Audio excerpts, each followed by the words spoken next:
So, Scott, I had one other question for you before I wanted to let Jackie have some questions at you. The final question I have for you is we've been talking about a lot of the critiques that might frankly be coming from like the left or even the center, but I want to now give you the one that comes from the right. And I hear this all the time whenever I post about it. Get a job. Why is that not a good argument against UBI? Someone just yelling "get a job" at you. Well, so again, it's interesting to look at what we're going through like right now, and there's 20 million jobs still as far as the deficit go. That many people who are unable to find employment, and so it doesn't make any sense at all here in a pandemic where people are out of jobs because of the restrictions that we imposed, that were government restrictions. So like we created the unemployment, so it makes even less sense to be like, oh, go get a job. Well, they don't exist. Like you can't tell someone to get a job that doesn't exist. That's just stupid. But the other part of this is it's kind of this pull yourself up by your bootstraps mentality. And it's telling bootless people to pull themselves up by their bootstraps. So like, okay, let's go ahead and use that logic. And we can say people should work for themselves. They should help themselves. Okay, but you got to make sure everybody has boots first. And so that's what basic income is.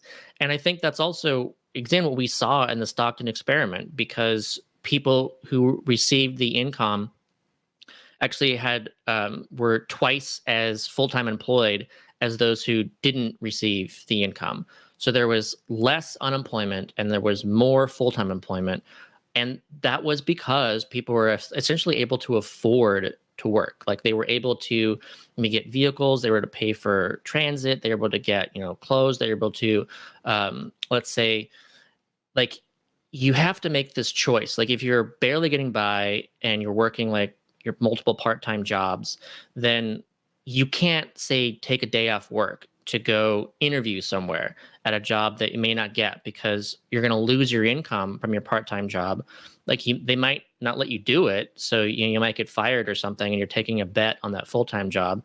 And of course, the likelihood is if you go to an interview, I mean, just because you do that, you're not going to get hired.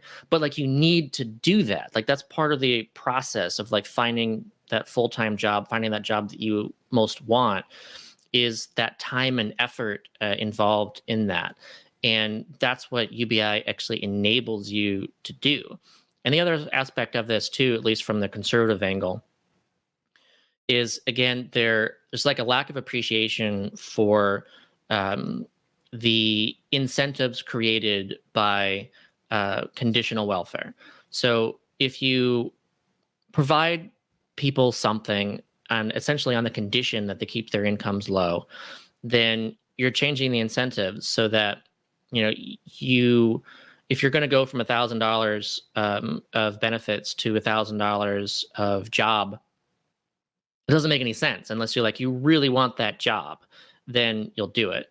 But for the most part, like you need to create that incentive that you want to be better off. And so if you have this non-withdrawable floor, then you go from, oh, I have $1,000 and then this job's offering me $1,000, so I get to double my income.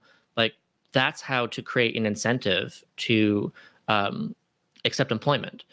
And it's interesting because conservatives will love to talk about the effects of marginal tax rates, and they'll say, oh, if you raise the taxes on the rich, right now they're paying 40%, and if you raise it to 50%, if you raise it to 60%, then the rich are going to work less, and then we're all going to be poorer because the job creators are going to be working less because they don't want to work because they don't want to pay those extra taxes. And first of all, that's ridiculous, of course. But the other hand is that those who are on benefits experience marginal tax rates that exceed 80%. It can exceed 100%. It could be the marginal tax rate of 120%, so that they actually are worse off accepting employment. And it's just interesting how they blame the poor for being lazy faced with a 100% marginal tax rate.